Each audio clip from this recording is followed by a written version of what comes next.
Hello everyone, welcome to my channel. ನಾನು ನಿಮ್ಮ ಅಕ್ಷತಾ ಸದಾನಂದ್. ಇವತ್ತು ಮಾವಿನಕಾಯಿ ಚಟ್ನಿ ಮಾಡೋಣ. ಬಾಯಿ ಚಪ್ಪರಿಸಿ ತಿನ್ನುವಂಥ ಮಾವಿನಕಾಯಿ ಚಟ್ನಿ ಹೇಗೆ ಮಾಡೋದು ಅಂತ ನೋಡೋಣ ಬನ್ನಿ.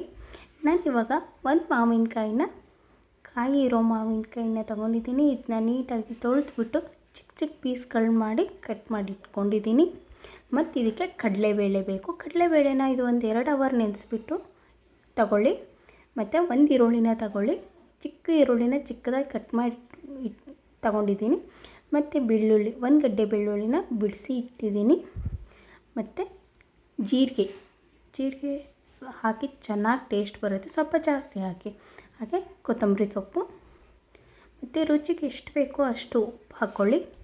ನೋಡಿ, ನಿಮ್ಮ ರುಚಿಗೆ ತಕ್ಕಷ್ಟು ಉಪ್ಪು ಹಾಕ್ಕೋಬೋದು. ಮತ್ತು ಅಚ್ಚ ಖಾರದ ಪುಡಿ, ನೋಡಿ ಖಾರಕ್ಕೆ ಎಷ್ಟು ಬೇಕೋ, ನಿಮ್ಮ ಮನೇಲಿ ಖಾರ ಹೇಗೆ ತಿಂತಾರೋ ಅದನ್ನು ನೋಡಿಬಿಟ್ಟು ನೀವು ಹಾಕ್ಕೋಬೋದು.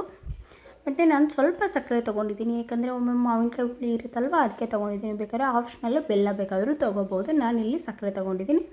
ಇವಾಗ ಚಟ್ನಿ ಕುಟ್ಟೋ ಕಲ್ಲು ಇರುತ್ತಲ್ಲ, ಆ ಕಲ್ಲಲ್ಲಿ ಕುಟ್ತಾಯಿದ್ದೀನಿ. ಇವತ್ತು ಚಟ್ನಿ ಹಳ್ಳಿ ಸ್ಟೈಲಲ್ಲಿ ಬರಲಿ ಅನ್ನೋ ರೀಸನ್ಗೆ ಇವಾಗ ಜೀರಿಗೆ ಹಾಕ್ಕೊಂಡು ಸ್ವಲ್ಪ ಚೆನ್ನಾಗಿ ಹರ್ಕೋಬೇಕು, ಸಣ್ಣ ಆಗೋಂಗೆ.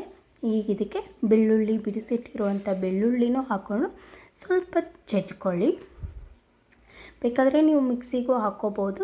ಕಲ್ಲಿಲ್ಲ ನಮ್ಮ ಹತ್ರ ಅನ್ನೋರು ಮಿಕ್ಸಿಗೆ ಹಾಕ್ಕೊಳ್ಳಿ. ಈಗ ಇದಕ್ಕೆ ಮಾವಿನನ್ನು ಕಟ್ ಮಾಡಿಟ್ಟಿದ್ನಲ್ಲ ಮಾವಿನಕಾಯಿನ, ಆ ಕಾಯಿ ಹಾಕ್ತಾಯಿದ್ದೀನಿ.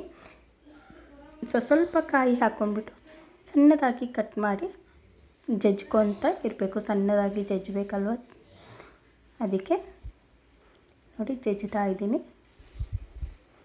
ಮಿಕ್ಕಿರೋ ಮಾವಿನಕಾಯಿನೂ ಎಲ್ಲ ಹಾಕ್ಕೊಂಡು ಚೆನ್ನಾಗಿ ಜಜ್ಜಿದ್ದೀನಿ. ನೋಡಿ, ಅದು ಸ್ವಲ್ಪ ತರಿಯಾಗೇ ಇರಬೇಕು, ಅಂದರೆ ಟೇಸ್ಟು.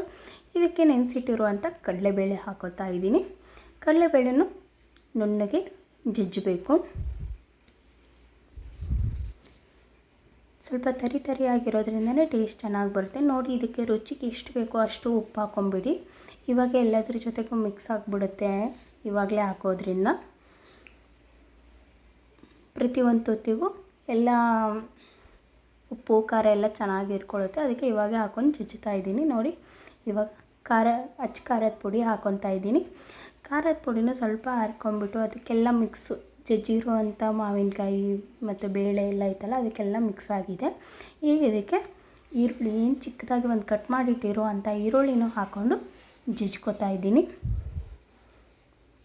ಈ ನಾವು ಮಿಕ್ಸಿಲಿ ಮಾಡ್ಕೋಬೋದು, ಆದರೆ ಈ ಹಳ್ಳಿ ಥರ ಸ್ಟೈಲ್ ಟೇಸ್ಟ್ ಆಗಲಿ, ಕಲ್ಲಲ್ಲಿ ಕೊಟ್ಟಿರುವಂಥ ಟೇಸ್ಟ್ ಆಗಲಿ ಮಿಕ್ಸಿಲಿ ಬರೋಲ್ಲ ಅನ್ನೋ ಕಾರಣಕ್ಕೆ ನಾನು ಕಲ್ಲಲ್ಲಿ ಜಜ್ತಾ ಇದ್ದೀನಿ. ಮತ್ತು ಇದಕ್ಕೆ ಕೊತ್ತಂಬರಿ ಸೊಪ್ಪು ಹಾಕ್ಕೊಂಡು ಜಜ್ತಾ ಇದ್ದೀನಿ. ನೋಡಿ, ಎಲ್ಲ ಚೆನ್ನಾಗಿ ಮಿಕ್ಸ್ ಮಾಡ್ಕೋಬೇಕು. ಹಾಗೆ ಸ್ಪೂನಲ್ಲಿ ಮಿಕ್ಸ್ ಮಾಡ್ಕೊತ ಜಜ್ಕೊಳ್ಳಿ.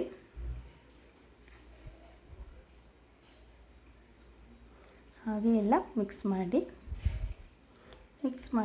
ಜಜ್ತಾ ಇರಿ. ಇದಕ್ಕೆ ನೋಡಿ ಸಕ್ಕರೆ ಹಾಕೋತಾ ಇದ್ದೀನಿ. ನಾನು ಲಾಸ್ಟಲ್ಲಿ ಸಕ್ಕರೆ ಹಾಕೋತಾ ಇದ್ದೀನಿ. ಸಕ್ಕರೆ ಹಾಕ್ಕೊಂಡು ಸ್ವಲ್ಪ ಚೆನ್ನಾಗಿ ಎಲ್ಲದಕ್ಕೂ ಮಿಕ್ಸ್ ಆಗಬೇಕಲ್ವ, ಅದಕ್ಕೆ ಇನ್ನೊಂದು 2 ಸಾರಿ ಹರ್ಕೊಂಡು ಅದಕ್ಕೆ ನೀಟಾಗಿ ಮಿಕ್ಸ್ ಆಗಿರುತ್ತೆ ಅದು.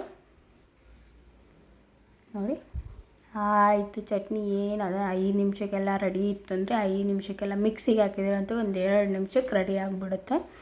ಇವಾಗ ಇದು ಚಟ್ನಿ ರೆಡಿ ಆಯಿತು. ಇವಾಗ ಒಂದು ಬೌಲಿಗೆ ಸರ್ವ್ ಮಾಡ್ಕೊತಾ ಇದ್ದೀನಿ. ನೋಡಿ, ಆಯಿತು. ಚಟ್ನಿ ಇಷ್ಟೇ, ಫುಲ್ ಸುಲಭವಾಗಿ ಮಾಡುವಂಥ ರೆಸಿಪಿ. ಈ ರೆಸಿಪಿ ನಿಮಗೆ ತುಂಬ ಇಷ್ಟ ಆಗುತ್ತೆ. ಒಂದು ಸಾರಿ ಟ್ರೈ ಮಾಡಿ ನೋಡಿ. ಈ ರೆಸಿಪಿ ನಿಮಗೆ ಇಷ್ಟ ಆಗಿದ್ದರೆ ಲೈಕ್ ಮಾಡಿ, ಶೇರ್ ಮಾಡಿ, ಸಬ್ಸ್ಕ್ರೈಬ್ ಮಾಡಿ.